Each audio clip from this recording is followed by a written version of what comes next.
Assalamualaikum warahmatullahi wabarakatuh. Selamat malam teman-teman dan juga rekan-rekan dari Karang Taruna Kelurahan Balongsari. Alhamdulillah pada malam hari ini kita bisa melaksanakan penyuluhan bahaya narkotika dan kenakalan remaja masa kini. Ini adalah salah satu program dari KKN Kota Mojokerto 3. Oke, tanpa pikir panjang, langsung saja kita masuk kepada penyuluhan bahaya narkotika dan kenakalan remaja masa kini. Nah, bagaimana cara kita memahami kenakalan remaja masa kini? Oke, seperti yang kita tahu, masa remaja merupakan masa yang begitu mengasihkan, begitu menyenangkan, bisa bergaul kesana kemari untuk menata masa depan kita. Masa-masa yang membuat kita selalu berkeinginan untuk selalu belajar dan terus belajar. Tapi tidak hanya itu, masa-masa remaja juga banyak digandrungi oleh hal-hal negatif, terutama adalah bahaya narkotika dan juga pergaulan bebas. Kasus nasional menunjukkan dunia termasuk Indonesia sudah dilanda narkotika, bahaya narkotika. Tidak ada satupun di Indonesia yang bebas dari ancaman narkoba. 3,2 juta penduduk Indonesia telah menjadi penyalahguna narkoba. 15.000 orang mati sia-sia setiap tahun dan 40 orang mati sia-sia setiap hari. Belum lagi pengedar, bandar, sindikat, berapa jumlahnya. Nah, di lapas juga terjadi transaksi maupun produksi narkoba. Belum lagi HIV/AIDS. Nah, sangat mencengangkan bukan? Oke, lanjut. Nah, narkoba menurut SE Kalahkar PNN nomor 3/4/2000/PNN tanggal 22 April 2000, narkoba adalah singkatan dari narkotika, psikotropika, dan bahan adiktif lainnya. Penjelasan atau identifikasi jenis narkoba dengan cara mudah berdasarkan asal awal remaja terjebak atau tergoda. Nah, pertama adalah pendekatan orientasi otak atau keinginan. Nah, pendekatan orientasi otak dan keinginan ini dibagi menjadi 3. Yang pertama adalah narkotika. Narkotika adalah orientasi otak malas mikir atau otak santai. Kalau mempunyai gejala otaknya santai, malas mikir, itu adalah tanda-tanda orang itu mengonsumsi narkotika. Yang kedua adalah psikotropika. Psikotropika ditandai dengan orientasi otak atau tubuh yang selalu super, selalu ingin beraktivitas walaupun sudah capek tapi tetap selalu beraktivitas sehingga capeknya tidak terasa. Itu adalah orang-orang yang sering mengonsumsi psikotropika. Yang ketiga adalah bahan adiktif. Ini ditandai dengan orientasi otak yang tidak terkontrol atau berlaku seenaknya saja, kadang-kadang melakukan pelanggaran sosial di dalam masyarakat. Oke, kita tahu pengertian narkotika adalah zat atau obat yang berasal dari tanaman atau bukan tanaman, baik sintetis maupun semi sintetis, yang dapat menyebabkan penurunan atau perubahan kesadaran, hilangnya rasa, mengurangi sampai menghilangkan rasa sakit atau analgesik, dan dapat menimbulkan ketergantungan. Lanjut, ganja atau cimeng. Nah, ganja dianggap narkoba yang aman dibandingkan dengan putau dan sabu. Kenyataan besar, pecandu narkoba memulai dengan mencoba ganja. Jika menggunakan ganja, maka pikiran akan menjadi lamban dan akan menambah bodoh dan membosankan. Nanti bisa dilihat gambarnya bentuk ganja di layar Zoom kalian masing-masing. Silakan dilihat. Oke, jenis-jenis narkotika. Yang pertama adalah heroin atau putau. Gambarnya ada tertera di layar Zoom kalian. Heroin atau obat bius adalah obat yang sangat mudah membuat seseorang kecanduan karena efeknya yang sangat kuat. Obat ini bisa ditemukan dalam bentuk pil, bubuk, dan juga dalam bentuk cairan. Cara penggunaan dapat disuntikan, dihirup, dan dimakan. Oke, itu tadi tentang narkoba. Sekarang kita beralih ke psikotropika. Psikotropika adalah zat atau obat alamiah maupun sintesis, bukan narkotika, yang berkhasiat psikoaktif melalui pengaruh selektif pada susunan saraf pusat yang menyebabkan perubahan khas pada aktivitas mental dan perilaku. Jenis-jenis psikotropika bisa kalian lihat di layar Zoom kalian masing-masing. Yang pertama adalah ekstasi. Ekstasi dapat membuat tubuh si pemakai memiliki energi yang lebih dan juga mengalami dehidrasi yang tinggi, sehingga akibatnya dapat membuat tubuh kita untuk terus bergerak. Nah, tergolong jenis zat psikotropika dan biasanya diproduksi secara ilegal di laboratorium dan dibuat dalam bentuk tablet atau kapsul. Oke, next kita ke sabu-sabu. Nah, nama aslinya adalah metapetamin. Metapetamin atau biasanya disebut sabu-sabu berbentuk kristal seperti gula atau bumbu penyedap masakan. Jenisnya antara lain yaitu gold river, coconut, kristal, sekarang ada juga yang berbentuk tablet. Obat ini ditemukan dalam bentuk kristal dan obat ini tidak mempunyai warna maupun bau, maka ia disebut dengan kata lain yaitu ice. Oke, di situ ada beberapa contoh dan gambarnya. Ini adalah contoh-contoh obat narkotika dan psikotropika menurut Undang-Undang Nomor 5 Tahun 1997. Ada Dumolid, Propinol, ekstasi, pil BK, sabu-sabu, sedatin, magadon, dan juga beberapa contoh sabu-sabu juga.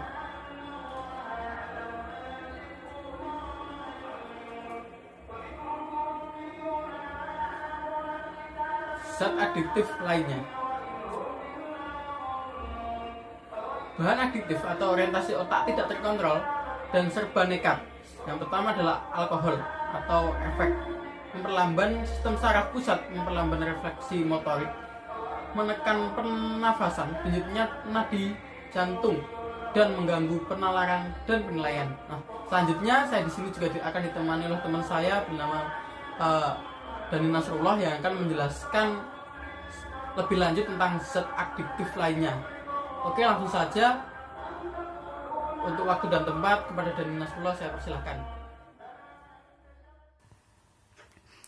Nah, kemudian selain alkohol ada juga zat adiktif yang berbahaya di sekitar kita, teman-teman. Nah, yang pertama itu ada lem icabond, kemudian ada thinner, bensin, dan spiritus. Efek dari zat-zat ini yang pertama yaitu memperlambat kerja otak. Yang kedua, menimbulkan perasaan senang, puyeng, penurunan kesadaran, gangguan penglihatan, dan pilu, juga merusak otak, liver, ginjal, dan paru-paru. Kemudian dari zat-zat tersebut itu juga dapat mengakibatkan gangguan jantung yang mengakibatkan kematian. Nah, sebenarnya zat-zat ini juga cukup berbahaya, teman-teman, selain zat-zat yang saya sebutkan tadi, karena ini merupakan zat-zat yang sebenarnya tidak kita sadari. Nah, teman-teman, di antara kita, untuk kita sendiri dapat mengetahui ciri-ciri pecandu narkoba yaitu dengan cara yang pertama dari fisik mereka. Nah, yang pertama yaitu dari mata dari pecandu itu biasanya merah. Di sekeliling kelopak matanya ada cekungan hitam. Yang kedua yaitu bicaranya pilu atau nggak jelas. Kemudian pembicaranya itu ngelantur kemana-mana. Yang ketiga jalannya sempoyongan, tubuh tidak tegak dan kelihatan tidak sehat, pucat. Nah, yang keempatnya tiba-tiba gemuk. Nah, untuk penggemukan secara tiba-tiba ini khusus untuk pemakai ganja saja, teman-teman. Nah, yang kelima yaitu tiba-tiba badan menjadi kurus. Nah, untuk yang kurus ini, untuk kasus yang kurus ini biasanya terjadi pada pemakai putau dan sabu-sabu, teman-teman. Nah, yang keenam, kita bisa mengecek dari tangan korban,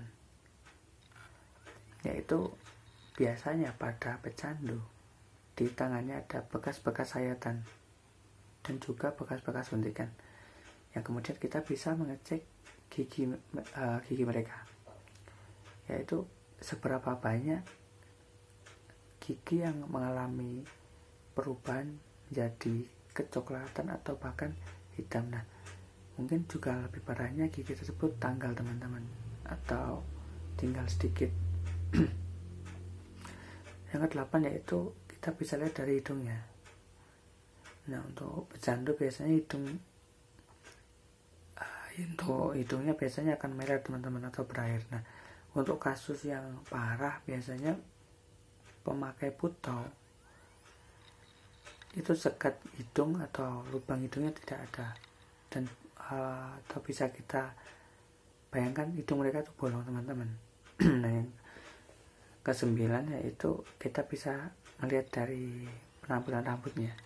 Biasanya untuk para pecandu ini kumuh, kusam, lusuh, dan tak terawat teman-teman. Nah, yang kedua dengan mengecek kamarnya. Nah, untuk mengecek kamar ini biasanya bisa dilakukan untuk teman terdekat atau kerabat terdekat ya teman-teman. Yang pertama, di kamar biasanya ada obat-obatan yang beraneka warnanya, banyak ragamnya teman-teman. Itu bisa jadi ada indikasi bahwa dia menggunakan narkoba. Kemudian adanya kertas timah dan jarum suntik teman-teman. Yang ketiga, ditemukannya rokok yang berbentuk aneh, yaitu atau yang lebih familiarnya disebut dengan tingwe atau linting dewe.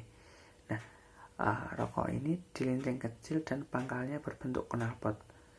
Itu merupakan tanda lintingan cimeng atau ganja. Nah, yang keempat, ditemukannya atau ada bong atau alat hisap sabu-sabu teman-teman. Nah, yang ketiga, kita bisa ngecek psikologis dan perilaku sosialnya. Para pecandu narkoba biasanya mereka akan malas belajar atau kerja. Nah, biasanya di kasus ini itu terjadi pada pemakai ganja dan heroin. Nah, pada kasus pemakai sabu-sabu, mereka malah over dalam bekerja teman-teman. Kemudian yang kedua yaitu para pecandu itu mudah tersinggung dan mudah berbohong. Biasanya untuk anak-anak SMP SMA, mereka yang menjadi pecandu itu mudah berbohong pada orang tuanya. Yang ketiga yaitu sulit konsentrasi teman-teman. Nah, yang biasanya yang ada dalam kehidupan lingkungan para pecandu, mereka itu akan sulit konsentrasi. Nah, kemudian juga mereka banyak melamun dan linglung, banyak lupanya teman-teman. Nah, kemudian para pecandu ini apabila kita ajak ngobrol itu sering menghindari kontak mata. Nah, dan tentunya para pecandu ini kebanyakan mayoritas itu mengabaikan ibadah. Kenapa? Karena yaitu tadi dampak dari pemakaian narkoba. Kemudian pecandu-pecandu ini biasanya menarik diri dari aktivitas keluarga. Mereka lebih suka mengurung diri. Mereka juga mengurung diri dari masyarakat biasanya. Nah, yang terakhir biasanya para pecandu ini mengalami paranoid atau ketakutan berlebihan.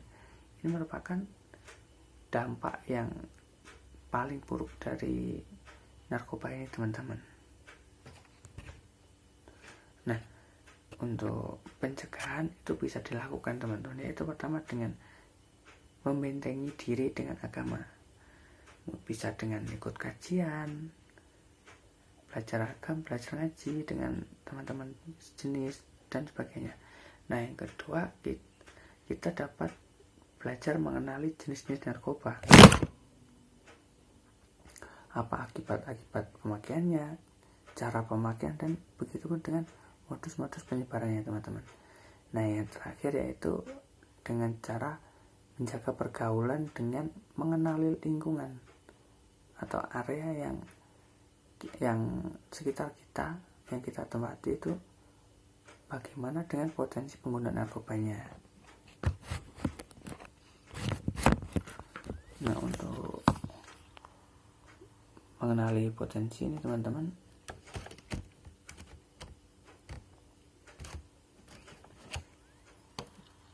biasanya yang pertama ada di dugem areanya. Biasanya mungkin apabila teman-teman yang ke dugem bisa menjauhi dari diskotik, dari rave party, dan juga private party. Nah, jenis-jenis narkoba yang ada di dalamnya itu hampir semua jenis narkotika. Ada ekstasi, sabu-sabu, dan lain-lain teman-teman. Yang kedua ini yang paling banyak ya teman-teman kasusnya itu yaitu di dunia entertainment. Nah, pada dunia entertainment memang rentan akan narkoba karena merupakan area yang glamor. Nah, biasanya pada dunia entertainment ini yang paling sering itu di musik. Kenapa? Karena musik merupakan bahasa remaja, bahasa anak muda. Nah, musik ini juga bisa menjadi alat yang efektif dalam sosialisasi anti narkoba di remaja. Nah, namun kita harus hati-hati juga teman-teman, yaitu akan gaya hidup negatif yang menempel pada musik. Nah, misalnya pada tren junkies. Tren ini merupakan gaya hidup pemain band yang selalu kurus, namun didapatkan dari pemakaian narkoba. Tren ini dulu pernah dipopulerkan oleh grup band Slank, namun tetapi sekarang Slank sudah sembuh dan bahkan menjadi ikon dari anti narkoba, melawan narkoba melalui musik. Nah, yang kedua yaitu tren lambang ganja di musik reggae.